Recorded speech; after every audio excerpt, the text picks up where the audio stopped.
Hello and welcome to today's APBP webinar. I'm Madison Wallace, APBP's Program Manager, and we're thrilled that so many of you have joined us today. We'll begin the webinar in just a few minutes.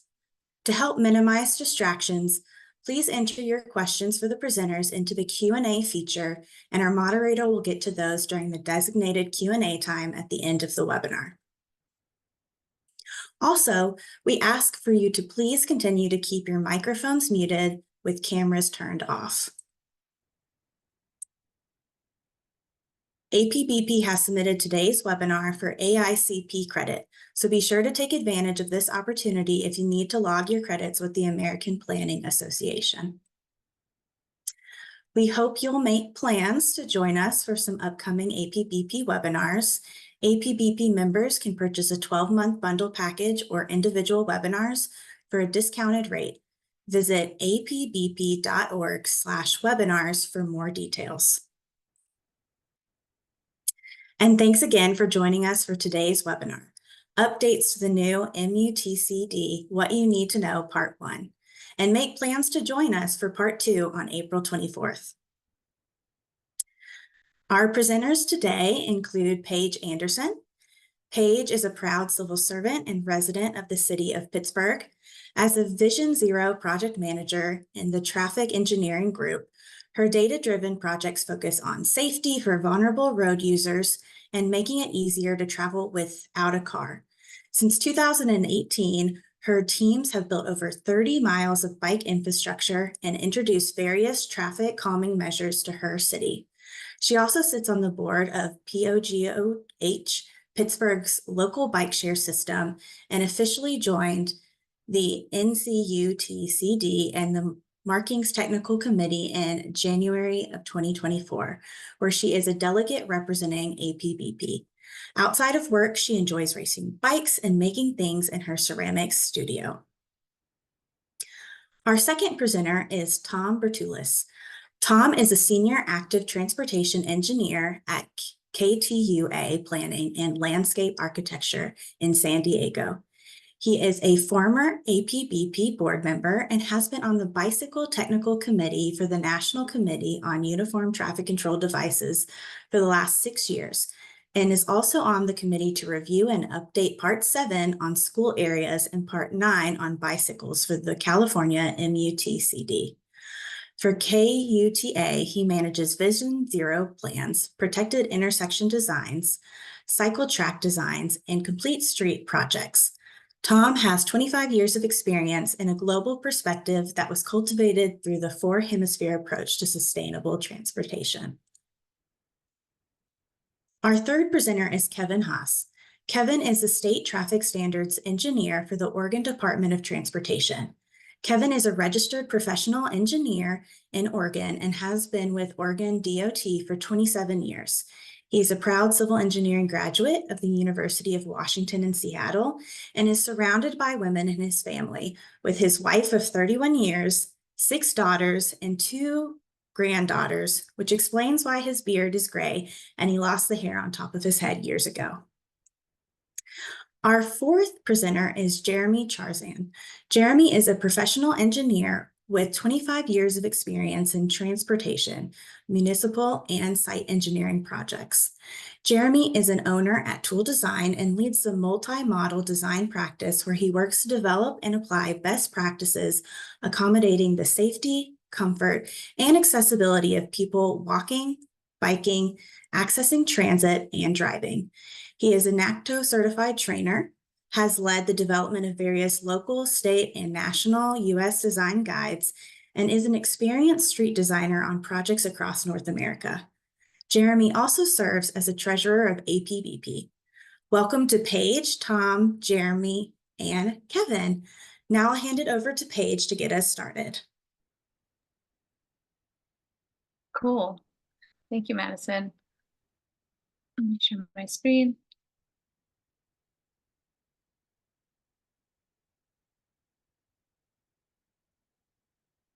Great. So to get started today, I'm just going to set some context and talk a little bit about my recent experiences getting involved with APBP and the NCUTCD, and going in a little bit more into that. And so I'll just get started. First, to just kind of frame where the MUTCD lies, to kind of give it some overall context. It is published by US DOT and the Federal Highway Administration. We just wanted to kind of give some context with this chart to show just how big US DOT is, and just understanding that the Federal Highway Administration is just one part under the purview of Secretary Buttigieg and his team. And this is where the MUTCD comes out of. Even within the Federal Highway Administration, it's another gigantic organization, and the MUTCD specifically comes out of the Office of Operations. The Office of Operations is actually separate from the Office of Safety, and which is kind of interesting. Of course, the FHWA is full of paid staff, public employees that oversee this. However, some of us work towards the MUTCD on more of a volunteer basis through the NCUTCD. So just giving some back, I'm going to talk a lot today about this organization that I've recently become part of, and the APBP has a role in, and has a role in making changes or recommending changes for the MUTCD. So the NCUTCD, the National Committee of Uniform Traffic Control Devices, I apologize in advance, I'm going to be using so many acronyms today. So I'm going to try to make that as clear as I can, but this is a bit of alphabet soup. So the NCUTCD is full of volunteers with over 300 participants from all over the United States. There are 42 members who vote on the changes that NCUTCD recommends. And that is, but we're made up of all these 300 members who gather twice yearly to exchange information and recommend changes, development of standards, revisions, and interpretations of the MUTCD that then go to FHWA. I've gone to 3 meetings now as part of the NCUTCD, even though I was only officially became an associate member this January. I've made a lot of friends and a lot of mentors through this group. We spend 3 days meeting within our groups to talk about traffic and these changes. And then, of course, after hours, we go out to dinner and talk even more about some of our favorite topics, transportation safety. We try to go on bike tours and walking tours of the areas that we're in, and just kind of gather with this group that we get to see pretty regularly. So it's been a really interesting experience. Peter Kuntz in the upper right, he is the current voting member representing APBP. And I am the associate member, which means I'm the alternative vote if he's not there. Tom Bertulis, who's talking next, he's had that same role in the past. And it's pretty illuminating and interesting.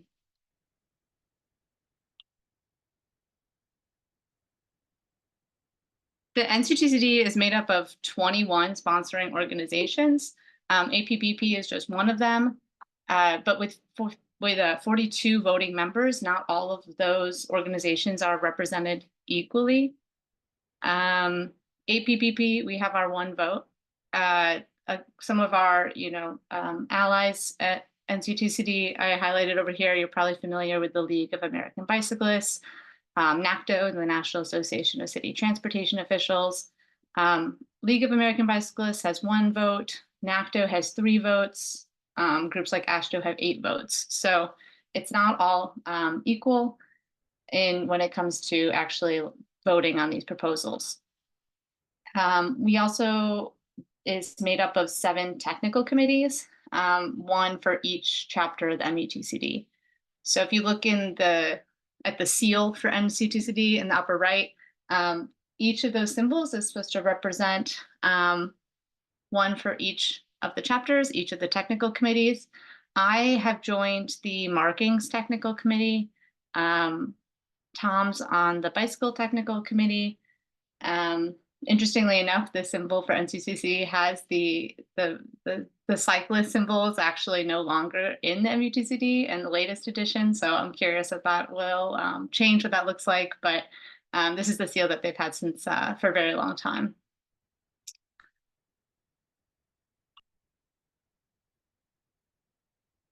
There is a lot of terminology that I just kind of want to give a brief introduction on of the sort of some of how the NCUTCD works. Beyond just the technical committees that meet up throughout the days during the meetings and sometimes meet up virtually between meetings.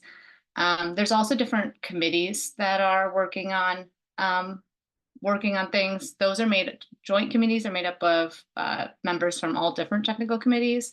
There's also board committee, which deals with things like budgeting and administrative needs.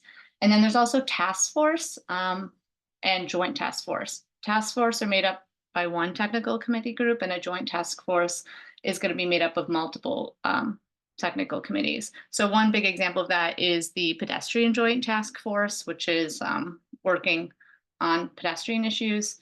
There's also the connected and autonomous vehicles and the rules of the road joint task force. So they'll kind of take an issue that is not specific to one chapter of the NCUTCD and try to address that. Also, the bylaws have recently changed at the NCUTCD so that the joint task forces are now able to go straight to the sponsoring organizations and the voting members. So more recently, those joint task force have gained a little bit more power in the ability to kind of bring proposals, skip some steps and bring proposals directly to sponsors. So these are kind of changing, evolving, and it's all very bureaucratic, but I just kind of wanted to give an introduction. The ways that the MUTCD gets amended is a bunch of jargon as well, so I kind of want to introduce that. You're probably familiar with a request to experiment, which is when an organization, like in our example, the city of Pittsburgh, goes directly to FHWA and requests to experiment with something that is not explicitly in the MUTCD or a slight change to the MUTCD, TCD. Those are the types of things that then usually end up at the NCUTCD to be developed as a proposal. Once those proposals are, maybe it's a joint task force that's taking on one of those proposals or one of the technical committees. And once they're ready and they have, the support within the NCUTCD, which I'll let Tom talk about a little bit more, it'll get voted on and we'll send it to FHWA for consideration as an interim approval. Those interim approvals will then get published on MUTCD's website. There are none active right now because the new MUTCD is so recent, but there we'll start to develop more. And those all get wrapped up into an MPA, which is sort of like FHWA's public engagement process, where they bring a sort of draft MUTCD to the public for comment before it comes out as the official MUTCD. So the idea is that research is backing these proposals, that if there is kind of consensus around it and research that supports it, it's the more research, the more likely it is to become an interim approval and then get wrapped up in the MPA.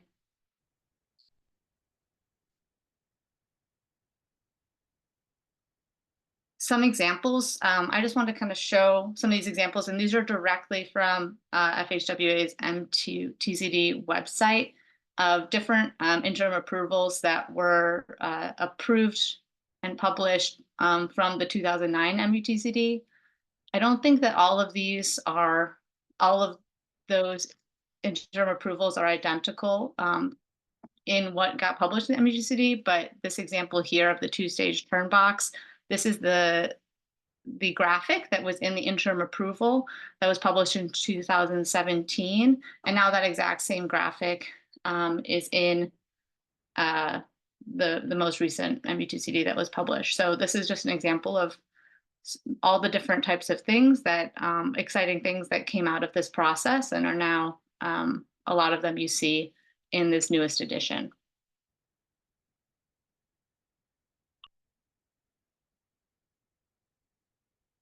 And then just to take a little step back and kind of like bring it all together, the amending process of the MUTCD in synopsis is that you have the original MUTCD, the current, in this example, the 2009 edition. NCUTCD makes proposals for changes. If they become IAs, they end up in the NPA that is then published as a draft for public comment. And then those end up in FHWA's final rule. So this is probably an oversimplification, but it's just an overall look at how some of these changes are made in the city or through the NCUTCD, and how changes to the MUTCD are considered and made. So thank you for your time. This is just a quick introduction. I'm going to pass it over to Tom now to go through some of examples from his time at NCUTCD.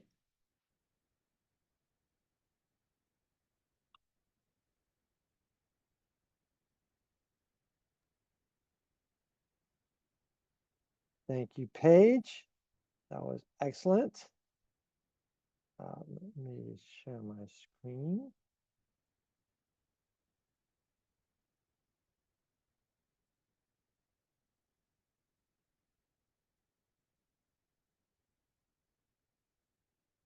Hopefully everybody can see my screen. Is that pretty clear? It's not showing the full screen view. Oh, how's that? There you go. Looks great. Thank you, Madison. Hello, I'm Bertulis, Senior Active Transportation Engineer with KTUA out of San Diego. Today I'll be continuing Paige's excellent explanation on the context of the NCUTCD and basically telling my story of my experience on the technical committee. So today's webinar isn't a deep dive into the update. I think Madison had mentioned the second webinar. Today is more of a context and background. After my presentation, Kevin will discuss state adoption process of the MUTCD, and then Jeremy will discuss PROAG and the MUTCD. The next webinar will really take a deep dive. So if you're waiting for that, that's the next webinar. But I do have one slide, only one slide, on the good, the bad, and the ugly. So first, the good. There's lots of it. The bicycle section is over twice the size compared to the previous manual. There's some key pedestrian improvements. They're using the step guide. We have a lot more crosswalk alternatives. Really happy about that. You can now legally implement quick build bulb outs. I'm very excited about that. I would say my two favorite items in the MUTCD are protected intersections, as you can see here, and protected roundabouts. Yes, you heard that right. The cycle track in the roundabout, we're finally going Dutch. There's some room for improvement. If a bike box is installed across multiple lanes of traffic, the manual requires a pedestrian countdown signal. That may prevent some bike boxes from being implemented. Greenback sharrows are no longer allowed. That was a huge surprise, but blackback sharrows are allowed, which is important to note. The manual says you should not put contraflow bike lanes next to parking. It's better than a shall not, because it means you're still allowed to. And if you're involved in your state adoption process, be sure to encourage your state to not convert this rule to the more restrictive shall not. I do encourage everyone to get involved in the state adoption process. Finally, the ugly. The new manual doesn't distinguish crashes by severity. Fatalities and severe injuries are treated as the same as complaints of pain. We prefer the Vision Zero approach, where fatalities and serious injuries are given the most weight when determining projects. So Peter Kuntz was the person who organized this session. He asked me to talk about my experience. So that's what my presentation is about. It's about these 6 items here.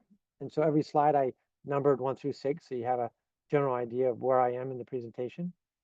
But the 6 items are: participate in BTC meetings, participate in joint task force meetings, lead the development of a proposal, assist with other proposals, be heavily involved in the notice of proposed amendments the NPA.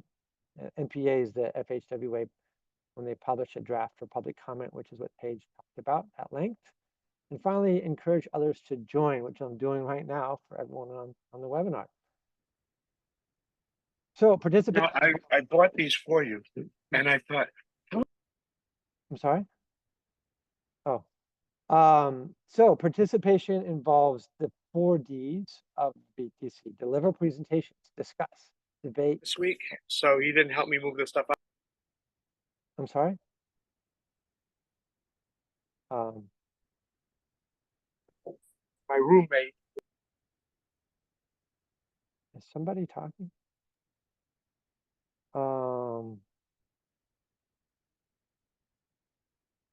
Sorry. Anyway, so participation involves the 4 Ds of the BTC: deliver presentations, discuss, debate, and develop proposals. Of course, don't get that confused with the 5 Ds of dodgeball, which are dodge, duck, dip, dive, and dodge, according to dodgeball instructor Patches O'Houlihan, who admittedly may or may not be that credible. As you can see here, we're lucky enough to get some of the top experts in the nation present research, everything from the safety results of one-way versus two-way cycle tracks to the latest research on bike signals. Really interesting stuff. Then we discuss and debate as we develop proposals. But it's not all inside meetings. Much of the time we spend outside biking, exploring infrastructure in various cities such as Tacoma, Columbus, Virginia Beach, Washington, D.C. This mural up in the upper right-hand corner of the screen we saw in Columbus, one of many. I was pleasantly surprised with Columbus. I'm involved in various joint task forces, including for roundabouts, for pedestrians, bicycles and signals, connected and automated vehicles task force. And we're especially looking for more people to get involved in that CAV task force, as we anticipated automated vehicles will have a significant impact on walking and biking facilities. So if you're interested, please let us know. So next is number 4 of 6 in my presentation, leading proposal on advisory bike lanes, which are basically a shared space bike boulevard treatment, usually for low volume, low speed roadways, and they operate in a similar manner to shared lane markings. So how does one get a proposal through the process? Good question. There's a 10-step process to develop proposals, come up with the idea for proposal, form a task force on your committee, in my case, the BTC, as Paige mentioned, debate and develop your draft proposal, get approval from your committee, so my BTC committee, get approval from other committees that are affected by the proposal. Go out to sponsors, and Paige had a whole list of all the sponsors in her presentation. Make changes based on sponsor comments. Keep your fingers crossed. There are major changes that in some cases, comments come back and you have to make major changes to your proposal if you want it passed. Next, you go out to the full national committee, and this has got to be the most interesting step in all these steps, because it involves sitting in a room full of hundreds of people that are voting in real time. They'll put their hand up right next to you, and they'll either vote yes for a proposal or no, and you can watch, and you're just constantly counting numbers. I feel like I'm in Congress, and it's an interesting process, and it's open to the public. So even if you're not on a committee, you're welcome to come and join. Next step, get an interim approval from the FHWA. And then finally, hopefully gets included in the next MUTCD. So it may even be more than 10 steps, since we develop all these task forces. You can see 4 task forces made up of BTC members, to focus on speed and volume criteria, sign options, editing of the proposal, even what name to use. And we created a larger task force from these 3 technical committees, and it helps us to buy off from these committees when they're included earlier on. We also had, so we developed, there's various names that we debated on. It was actually, we voted on them, it was pretty close. So none of these names are ideal when we're talking about a shared lane treatment, but we did our best. We also had extenuating circumstances in 2020 after a year of progress. Little something called COVID pandemic occurred and resulted in less face-to-face meetings. Made it take a little longer to reach agreements on Zoom. Also, when we heard the advisory bike lanes were going to be included in the Astro Bike Guide, that changed our proposal quite a bit. Instead of including design details like speed and volume, we opted to just defer to the actual guide, which is a design guide, and the MUTCD is not. The MUTCD is tasked with setting standards and providing guidance to ensure uniformity of the look and feel of traffic control devices. So this is something that we keep in mind. And finally, when the research on advisory bike lanes was published by the Manana Institute in 2021, it was a joint effort between Cal Poly University and the Manana Institute. That was a game changer for us. We'd been relying on European safety research.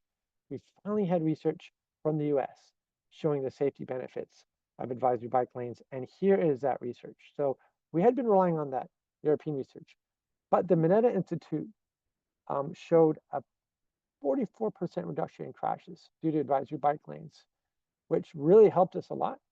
And we use that for all our subsequent presentations. We did a site visit. It's just a mile south of where we held our meetings in Arlington, Virginia. There was an advisory bike lane. We went to look at it. We also developed some signs. You can see on the left. And then you can see on the right, the signs changed as we presented to various technical committees. It was a whole process. Here's that timeline of that process. First presented to the Bike Technical Committee in 2019. And then in 2019, we developed a task force in the BTC, and then 2020, joint task force with other committees. It got approved after lots of debate and deliberation by the BTC in 2021, approved by the MPC in 2023, approved by RW just January 2024, and then just yesterday when it got sent out to sponsors, the same sponsors that Paige mentioned in her presentation. So that was number 3. So number 4, there's also a lot of other proposals that I commented on, gave input to, assisted in any way I could. You can see some of them here. A lot of these went smoother, and they're actually, you can see them in the manual now. And it was actually pretty fun that when we were in the field on our bike rides, we could see the fruits of our labor. That was nice. Number 5 of number 6, we're almost at the end. You can see here I was a co-chair of the markings team for the NPA, that process of going to the public. We received about 30 proposals. And after carefully reading each one, and then meeting with our little teams multiple times per week, from January of 2021 to March of 2021, we started to give back feedback on all these proposals. And I know I personally spent 100 to 200 hours on this, but it was really worth it. We're happy with the outcome. For the most part, we're happy with the latest MUTCD. Now, here's a flow chart that you can look more in your own time with more detail, but if people want to know what starts with review in the technical committee, and then it depends if it's new content or something that was previously recommended by the national committee, and it goes one way or the other. Ultimately, it ends up in one of 3 places. The national committee supports the original recommendation, or the national committee agrees with the FHWA, what they put out in the NPA, or the national committee just recommends a change to the NPA. So 6 out of 6, last but not least, come join us. Here's pictures of us at dinner. We even wish a happy birthday to people when it's not their birthday. We have some fun. And in my last slide, I'm going to talk a little bit about set up the next speaker, Kevin, because the question is, do all states adopt the MUTCD without changes? And the answer is no. Most states, like the one where I live in California, we have our own California MUTCD. Where Kevin lives in Oregon, he has a state supplement. And you can look to the right. Basically, every state in green or blue, which is most states, either have their own MUTCD or they have a state supplement. So that is setting up Kevin. And here is me with my email. You're welcome to reach out to me, tom@ktua.com. And next slide is Kevin's first slide. So Kevin, have at it. Thanks, Tom. Great job by you and Paige setting everything up. And Tom's going to run my slides just because it's more efficient than me sharing my screen and having any technical difficulties. So as mentioned at the start, my name's Kevin Haas. I'm the State Traffic Standards Engineer for Oregon DOT. And all states, I'm going to talk about Oregon's process, but it doesn't matter whether you're in Pennsylvania or Florida or Ohio or California. All states take a similar approach to adopting the MUTCD. So when you see Oregon on here, you can interchange your state's name. With slight variations, the process is going to be very similar. It's typically done through the state DOT. It's typically a 2-year-long process. So one of the questions I commonly get, we just had the 11th edition come out in December, and a lot of people want to jump on some of the new things that Paige and Tom were sharing. And the answer to that question is right now in all 50 states, unless some other state has jumped on it really quickly, because of that 2-year adoption process, the 2009 manual is still what's in effect in each of your states. And so while we go through this 2-year-long adoption process, that is a 2-year-long process that's outlined in rule, it really means that most states have until January 2026 to formally adopt the 11th edition. And in Oregon, we do it with adopting the federal MUTCD and a state supplement. In other states, they choose to just adopt the state or the federal MUTCD with no state supplement. Still, other states like California, they adopt a state MUTCD.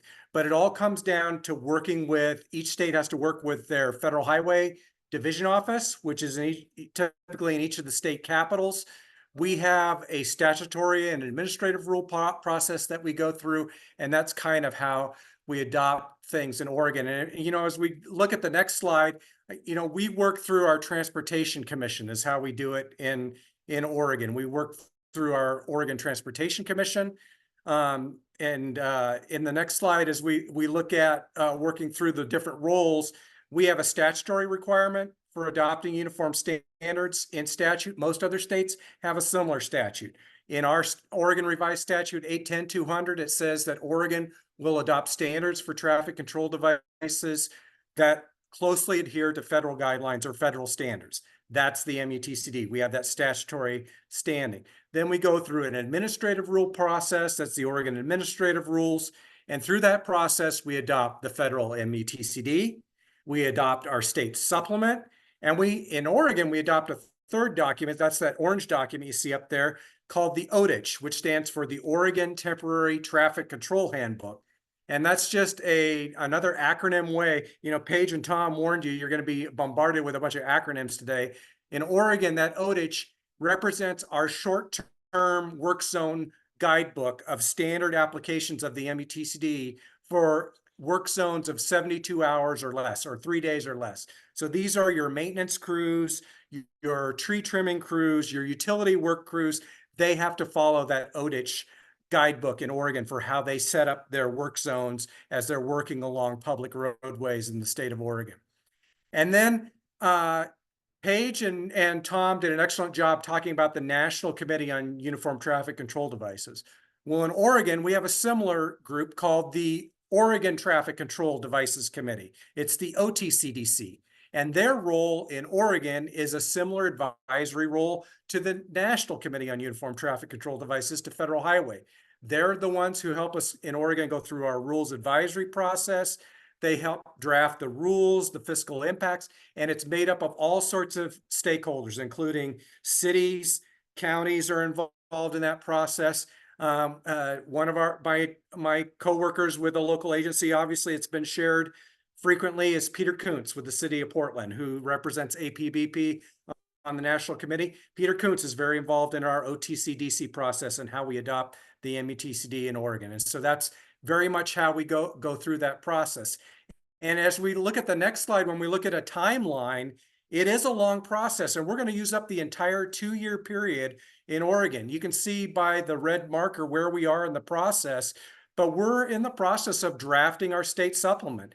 And those of you that live in states that also are drafting a state supplement, you're probably in this lengthy process of developing your state supplement. And then we go through the review process with our Rules Advisory Committee, the OTCDC, the Oregon Traffic Control Devices Committee. And then each state, it doesn't matter whether you're in Oregon or Pennsylvania or North Dakota or Texas, you're going to have that federal highway review process with the local division office in that state. And federal highway is a very important part of this. And it becomes they have to determine that substantial conformance piece. And that's what comes through the rulemaking and before it becomes effective. And the next slide, it really shows the scope of what is involved in that. Each and every state, all 50 states, Federal Highway Division offices play a role in determining whether your state MUTCD or the federal MUTCD with a state supplement is in what we call substantial conformance by federal rule with the national manual. So what does that mean in practical terms? Substantial conformance. And this is very important for anybody. This can be important for APBP. This can be important for NCUTCD cities. You cannot use the supplement or the state MUTCD process to simply adopt things in your state supplement or your state MUTCD that you don't like that came out in the 11th edition. In other words, what's allowed in substantial conformance means you need to have a law or something in your state statutes or your state processes that was in place prior to the 11th edition that you're adopting a supplement for. So what does that mean in Oregon? An excellent example in Oregon is in Oregon, we are a stop for pedestrian state. We have had for years in state statute, when a pedestrian is in a crosswalk, drivers and roadway users must stop and remain stopped for a pedestrian in a marked crosswalk. That means we don't allow the yield to ped signs. Our state supplement strikes out the yield to pedestrian signs in the state of Oregon. Why? Because we don't have that law in Oregon. We have a stop and remain stop for pedestrian sign. That is something that can go into a state supplement. If you look at the new Part 9 and some of the bike signs, if you don't like what's in there, or I know there's been a lot of controversy with some of the things that are in there, the supplement or your state MUTCD is not really the place that you get to adopt something. Well, we don't really like what's in the MUTCD, so we're going to adopt something else. That's not going to pass the substantial conformance test with the Federal Highway Division, especially their division offices. And I know we'll probably get some questions on that, but that's what's involved in the scope. So there's a bunch of changes highlighted on the next slide that came out in the 11th edition. We're not going to have time to dive into all these today. There were all sorts of things. You see up in the upper left corner there, no more interim approvals. That doesn't mean no more interim approvals are going to be allowed in the 11th edition. What that means is the interim approvals that were under the 2009 edition were folded in to most parts of the 11th edition. Whatever comes out as interim approvals in the 11th edition will be part of a new interim approval process. But what I do want to focus in on this screen is one of these 8 areas that you see on this screen, and one of the most controversial, and that's speed limits. So if you look at the next slide, here is in what is in section 2B21 in the 11th edition of the MUTCD. And what you'll see is that highlighted text down below is very important. This was added text in the 11th edition that any engineering study shall consider the roadway context. This may not seem like a big deal, but it was a very big deal. And I was directly involved in the research that led to this. So this came out of, on the next slide, a very high profile National Cooperative Highway Research Program research project. And ironically, the number of the project was 1776. So I was privileged to be on that research panel, advisory panel. And that 1776 project looked at revising the speed limit processes in the national guidance around how we set speed limits. Everybody knows that has been a controversial process at the local level, at the regional level, at the state level, at the national level. And it was a long process. Nothing makes its way into the MUTCD without a long, laborious research process. And this project directly resulted in some of the changes that you see in the 11th edition around speed limits. And if you look at the next slide, some of the big things that came out of that project, while we were in the midst of that project, and many of you probably know about this, there were some very strong statements in the middle of this research project that our research team had to deal with. NCUTCD was one of them. NCUTCD advocated in 2017 that 85th percentile speeds, everybody likes to beat up on 85th percentile speeds, but that 85th percentile speed should be repealed. And then the National Transportation Safety Board came out with their own study calling for 85th percentile speeds to essentially be done away with. And so we dealt with some of those issues in the research, and research builds upon previous projects. And on the next slide, you'll see there was a very prominent NCHRP report that came out about 7-8 years ago, NCHRP report 855, and it was a look at expanded functional classification, federal classification systems for how we classify roads, principal arterials, minor arterials, collector, local, and across different contexts, rural towns, suburban, urban core. And you can see by the shading on the slide, the different user priority of users. You tend to be in a rural principal arterial. Yes, you're probably going to have a dominance of motorized vehicles on that. But the minute you go to more urbanized, suburban, urban cores, you're going to have a much more mix of motorized vehicles, bicyclists, and pedestrians. You've got a mix of users you have to accommodate. And this was kind of groundbreaking research that came out of NCHRP report 855. So on the next slide, you see how that translates into what came out of NCHRP 1776. So when instead of setting speeds based on the 85th percentile, we look at setting target speeds based on the priority of road users. And so what you end up having is that in urban and urban cores, our speeds should be much lower, where in the rural areas, you would expect higher speeds. And then there's some compromise in the urban higher functioning class, urban principal arterials and suburban principal arterials. But the minute you get down to the collector or local level, it's understanding that really those non-motorized modes, those active transportation modes, need to be prioritized. And that's exactly what came out of the research and resulted in coming into the 11th edition of the MUTCD. So, bottom line is what you find out is context matters. And that's one of the big things that major change that maybe you didn't see when you read through the 11th edition when it came out. So context matters. In the rural area, you can see you're going to have these wide open farmlands, and it's probably, while you have active transportation use out there, you have a lot of motor vehicle use out in the rural areas. And then when you get to the rural town, some of these unincorporated communities, you need to prioritize active transportation a lot more in these areas. And then you start getting into the suburban areas. You've got, kind of these strip mall areas where it's very difficult for engineers to design and properly do speed limits. That's why you see a lot of call for re-engineering these roads. And then you start getting into the urban and the urban core. Context matters in how we set speed limits. If there's anything that came out of the 11th edition, is that there is no longer a one-size-fits-all policy for speed limits. Context matters, and that was a major change that resulted from research based on the 11th edition. And so I know there'll be some questions and answers. I just wanted to focus in on that one aspect of how speed limits changed in the 11th edition. There's a whole bunch of other things that have changed. I can talk all day about how different states adopt the MUTCD, but it's a very similar process in all 50 states. And I just wanted to give you a snippet of what we do in Oregon and how national research impacts what's going on. And that allows me to pass it along to Jeremy, who's going to take it over from here. All right, thank you, Kevin. And as I'm getting my screen shared here, I'll let you know, I did find out recently that New Jersey actually has already adopted the newest edition of the MUTCD. It's apparently a legislative thing that it would take them too long to make any substantial updates, so they just blanketly adopt it based on legislation. So one state that we're aware of is actually following the recently adopted MUTCD. So I'll spend my time focused on how PROAG and the MUTCD don't necessarily always align, and plant some seeds of some things that could be changed based on the state approval process to bring these documents into alignment more quickly.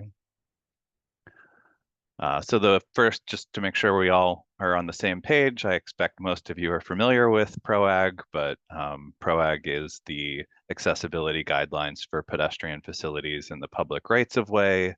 It establishes the minimum accessibility guidelines for design and construction, as well as alterations of permanent and temporary pedestrian facilities. So it essentially applies to any street, highway or independent easement, such as a shared use path. These are all the same spaces that the MUTCD applies to, so aligning these documents is important. PROAG doesn't address existing facilities unless and until they're actually being altered, in which case they need to be brought into compliance, and that the goal of PROAG is to ensure that pedestrian facilities are readily accessible and usable for pedestrians with disabilities. It's also important to recognize that PROAG is still not enforceable. It needs to be adopted by the U.S. Department of Transportation, as well as the Department of Justice, since those are the agencies tasked with enforcing those guidelines. But that said, recognize that PROAG represents the latest best practices for minimum accessibility and should generally be followed now, regardless of its enforceability. So the MUTCD was published about 4 months after the release of PROAG. So naturally, there are some discrepancies between these two documents. And it's these discrepancies that I think can create some problems when the MUTCD has guidance that is less stringent than what we see in PROAG. So an example of this would be the placement of a pedestrian push button at a signalized intersection. The MUTCD identifies that an acceptable location is as far away as 10 feet from an adjacent curb ramp. By contrast, PROAG says that the maximum distance from a curb ramp is only 5 feet. So if we were following the guidance in the MUTCD and placing a push button in Zone C of their figure, or a portion of Zone B, that placement would not be compliant with PROAG. I've also circled the 4-foot minimum requirement here. PROAG is saying that you need 4 feet measured perpendicular to the flare of a curb ramp, and that essentially this is presuming that you need to provide an accessible route between a curb ramp flare and a push button. By comparison, PROAG simply requires that a push button needs to meet the minimum forward or side reach requirements so that a person can activate that push button. So this is another instance where the MUTCD guidance is actually more stringent. This is by contrast, an example where the MUTCD is actually more stringent, but is unnecessary to meet the requirements of PROAG. So if we were looking at what PROAG says and trying to translate that into a figure comparable to the MUTCD, the reality is that the push button should be placed either within Zone B or a small sliver of a portion of Zone B to allow it to meet the requirements of both the MUTCD and PROAG. I've also noted here that the offset really should just be 4 feet measured perpendicular to the crosswalk orientation, because essentially a person can still get to that push button and meet the minimum side or reach requirements. And to sort of further reinforce that, I can illustrate that by looking at the previous figures that were in the old drafts of PROAG. And so in those instances, you can see they show a recommended location tucked in the corner of a curb ramp. And you can see that a level landing is placed adjacent to that. And that push button is not directly accessible from the middle of that landing, but it is still meeting the minimum side reach requirements in the upper corner of that landing area.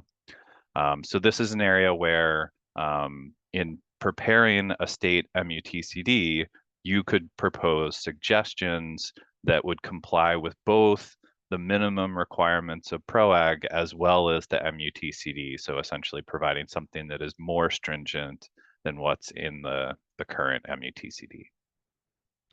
Some other examples, PROAG notes that push buttons should be activated by no more than 5 pounds of force, whereas PROAG requires that 5 pounds is the maximum.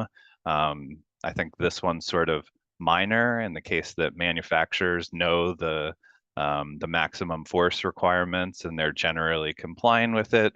but this is a simple one that as part of the state approval process, we could change this from a should statement to a shall statement so that the guidance in your state MUTCD aligns with PROAG. Another discrepancy here is when a traffic signal gets placed into flashing mode, something that tends to happen during nighttime conditions. PROAG notes that the pedestrian push button locator tone shall remain active, and the speech message should communicate that the signal is operating in flashing mode. It also would require us to deactivate the vibrotactile function of the button because it will not be, the signal will not go into walk mode, so there won't be any vibrotactile indications. By contrast, the MUTCD states that push button locator tones shall be deactivated when it's placed in flashing mode. So these are fundamentally the opposite direction from these two design guidance. And this particular bit of guidance is particularly problematic since push buttons can't really do all of this, or at least not all accessible push buttons have this ability to flip from one mode to another. Many push buttons aren't even wired all the way back to a signal cabinet. They're just connected to the pedestrian signal head. So this ability to add this kind of functionality is something that's going to need to be coordinated with manufacturers, and that essentially this is technically infeasible to comply with either of these requirements with the existing equipment. The approved version of PROAG also speaks about guidance at multi-lane crossings, at roundabouts and slip lanes, noting that these are challenging locations for pedestrians with disabilities to cross, creates those multiple threat crash conditions, and these are generally high noise, complex locations that pedestrians find difficult to cross. So PROAG says that you need to provide one or more of these treatments at a multi-lane roundabout, either a signal with a PED head, a pedestrian hybrid beacon, an RRFB, and or a raised crosswalk. By comparison, the MUTCD doesn't provide any guidance on the control of multi-lane crossings at roundabouts or slip lanes. So it makes no reference to this requirement of PROAG and gives no guidance of the sort of warrants that would be appropriate to identify what the correct treatment for your specific roundabout condition is.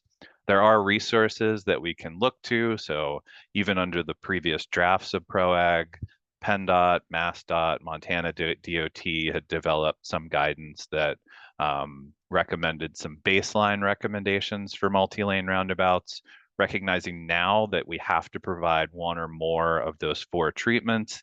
These graphs might look something similar to this, but this is, I think, another area where each state could be developing some specific guidance so that you're applying this requirement more consistently in your jurisdiction.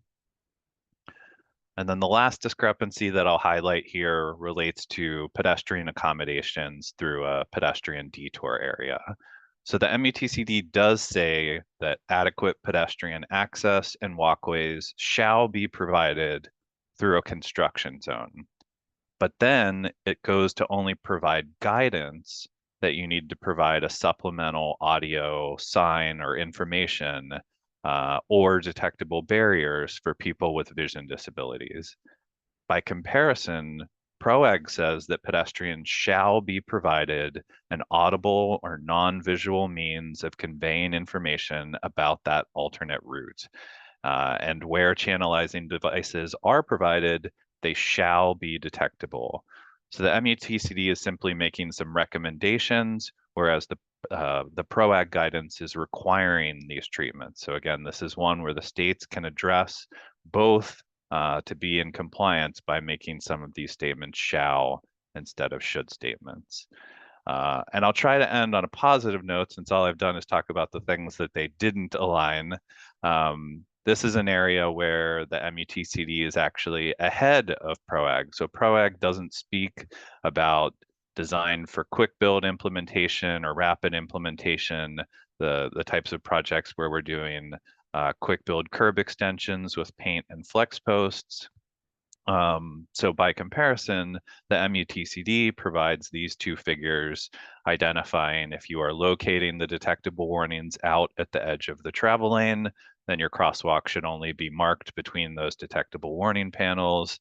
And if you're in a retrofit condition and you're leaving your curb ramps and detectable warnings back at the curb line, the MUTCD clearly communicates that the crosswalk needs to be marked through your curb extension.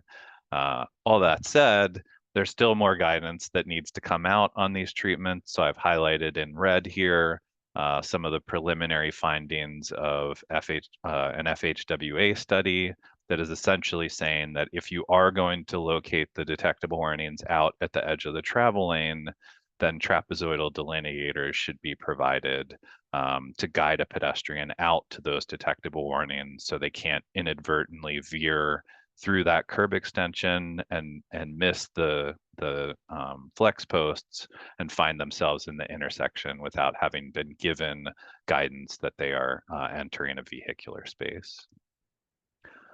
So with that, I'll open it up to questions. Any questions you have about PROAG, the state approval process, the interim approval and experimentation? Love to hear what you all have been asking in the chat.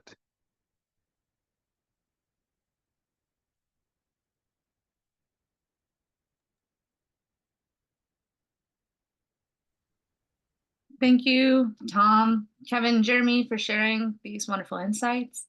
I think before we start on Q&A, we're going to launch into a quick attendance poll.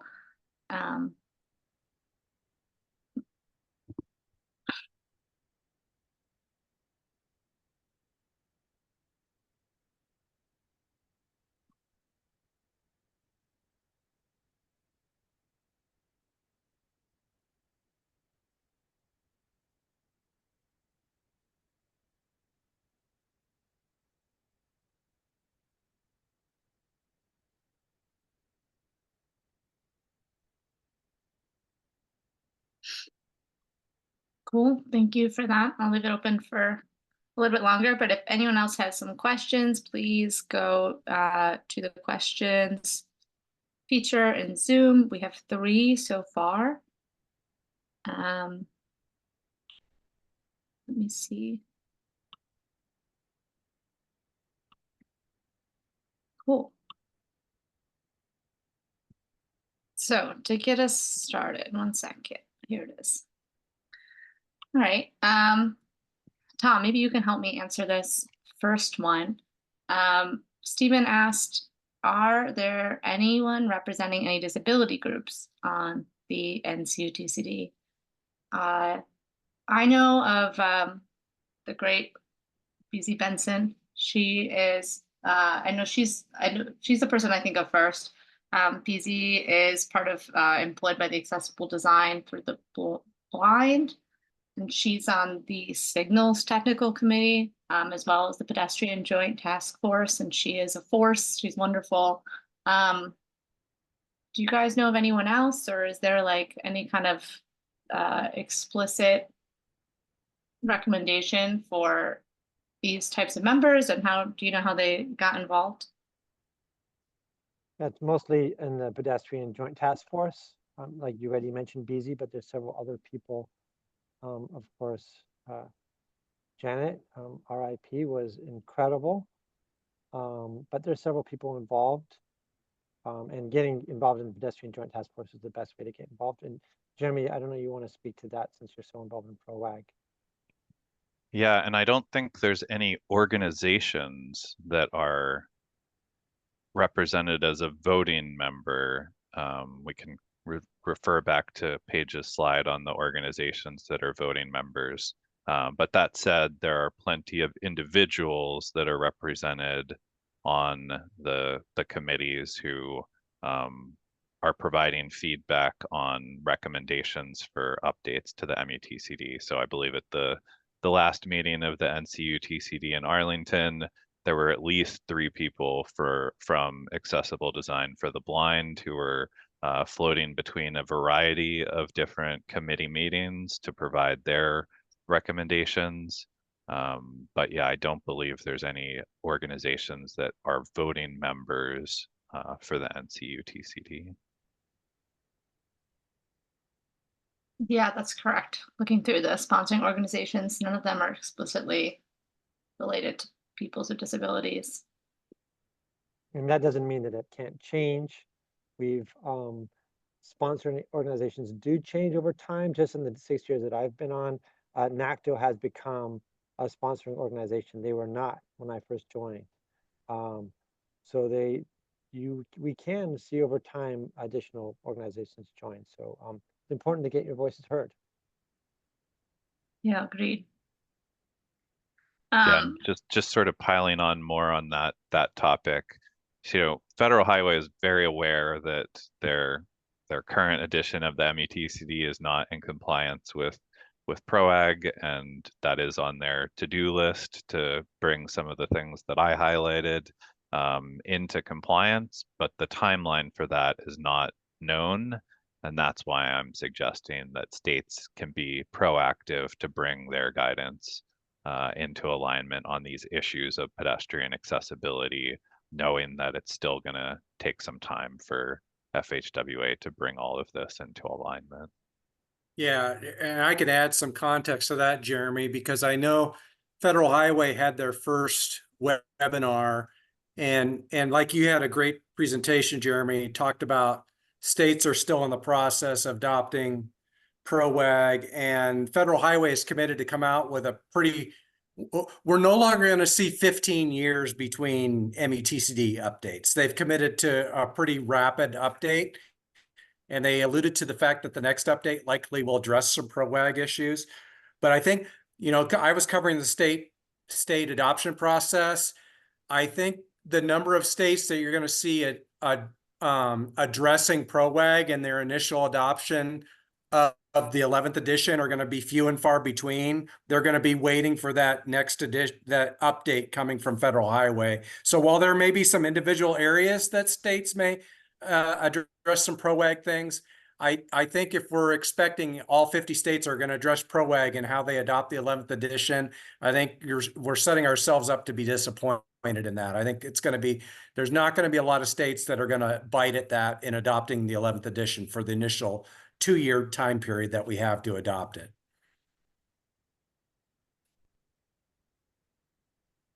Great, thank you for that added context. The next question, and please send in some more. We still only have the 3, and I think we have another 6 minutes or so to answer questions. This next one, I think maybe Tom or Jeremy could help me with. Stephen asks, why are there no symbols for wheelchair or mobility device users on any of the share the road or crosswalk signs? Are we not allowed to use these crosswalks or roads when there is no sidewalks? Yeah, I'm not familiar with any MUTCD signage that represents a pedestrian besides the typical pedestrian walking symbol. Yeah, Are you guys familiar? Well, I can speak to it briefly. So, I mean, there are, for example, handicap parking spots. So there are signs that have wheelchair or mobility devices. But when it comes to crosswalk signs or share the road signs, I mean, just because I've been involved currently with this advisory bike lane signage process, and what happens is as the process continues, the sign gets simpler and shorter because motorists and even people walking and biking sometimes can't digest a lot of information in a short period of time. So it's just a lot of information to put if we have, you know, rollerbladers and wheelchair users and pedestrians on the same sign. So it's not that you're not allowed to use these crosswalks. It's just that the human factors researchers that put these together try to minimize the amount of information on the sign so you can digest it. But having said that, I mean, one of the new signs I saw in the new MUTCD is rollerbladers, but it's all it is one rollerblader. So there's a lot of new signs in there, but yeah, so there's a whole science behind, you know, developing these signs. And Jeremy, I don't know if you can add to that. Yeah, and I mean, the last part of the question, are we not allowed to use these crosswalks or roads when there are no sidewalks? And I think that's alluding to the idea that a person in a wheelchair can't walk on a, you know, a dirt shoulder, and that instead they need to ride on a hard surface, and that's going to require them to typically be out in the road.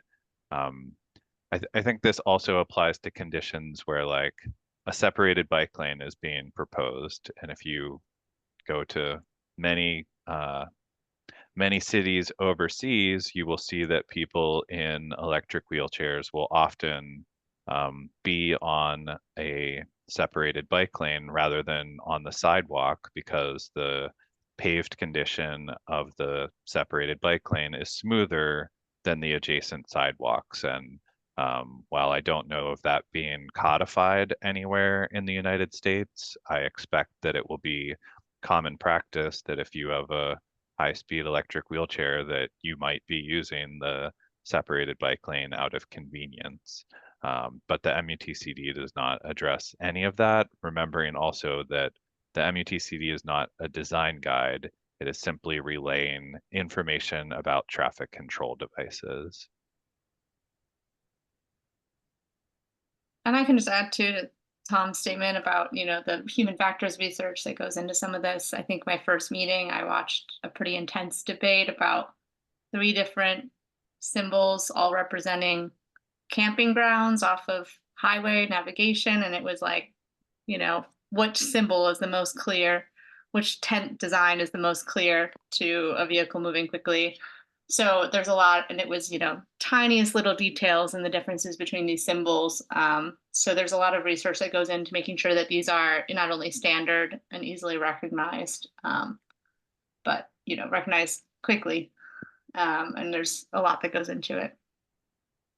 One last question, and I think this one's for Tom. Jen asked, where can we find out more information about the very recent approval of advisory bike lanes?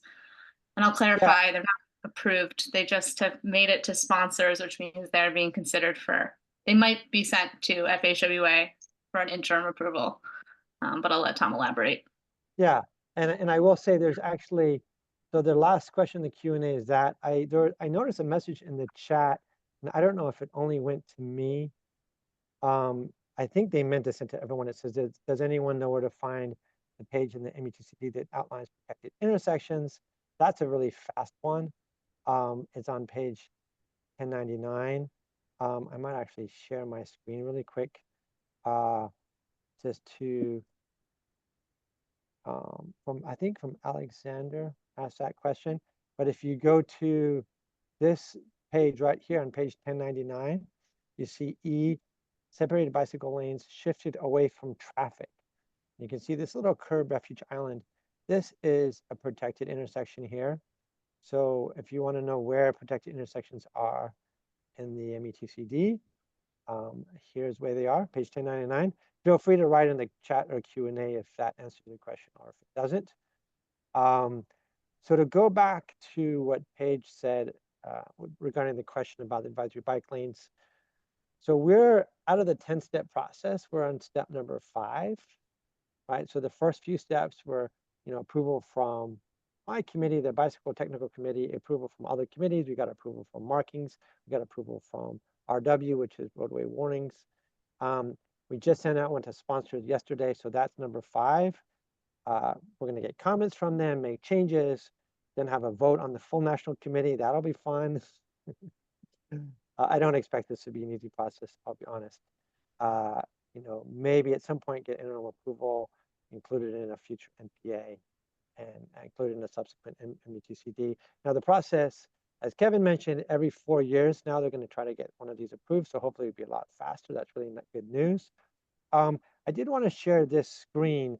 So this is the screen that Paige shared, that there's 21 sponsoring organizations. So although the advisory bike lane proposal didn't go out to the public, it did get sent to these 21 organizations. Feel free to reach out to me with more questions, but basically, in theory anyway, these 21 organizations are allowed to read, make comments, and then we're supposed to respond to comments. So that's kind of the process, but feel free to reach out to me with more questions on that. I don't know if someone wants to respond. Let's see, who's the person who asked that, the Q&A. So Jen Ladd. Jen, oh, Jen left? No, Jen Ladd is her name. Jen Ladd, sorry. So Jen and Alexander, who had those two questions, do you want to, let's see, I think it was Alexander Osijuera. So Alexander Osijuera asked about the protected intersections, and then Jen Ladd asked about the advisory bike lanes. We do have about 3 minutes before the end of the webinar. Did that answer your questions, Jen and Alexander? Well, I'll note for Alexander, Mhm. you know, they're saying they're looking for more of a standard or language on how to install them. And again, this is where I have to reinforce that the MUTCD is not a design guide. It's just saying that if you're going to design a protected intersection, then here are some of the features that should be marked or signed for that feature. If you're looking for more design details, you can look to NACTO's Don't Give Up at the Intersection. The forthcoming AASHTO Bike Guide has a lot of discussion about advisory bike lanes, but in the interim, Ohio DOT's Multimodal Design Guide has very similar language to what you'll see in the future AASHTO Bike Guide. So those would be some resources to turn to for some guidance on design and how to install those. Yeah, thank you, Jeremy. And on that note, I will say that David Lausenheiser just posted the Q&A and emphasized that it's not a design guide. He'll give an example. I'll give a recent example because I'm on this California MUTCD. I'm helping update Chapter 7, Chapter 9. So we meet every 2 weeks for 2-hour meetings. In the last meeting on school areas, Chapter 7, we looked at a section that said the MUTCD encourages more bicycle education, and the person, one of the people on the committee said, well, that's not the purpose of the MUTCD. The MUTCD is for uniformity of traffic control devices, even though this is very important that we need more people flagging at crosswalks, for example.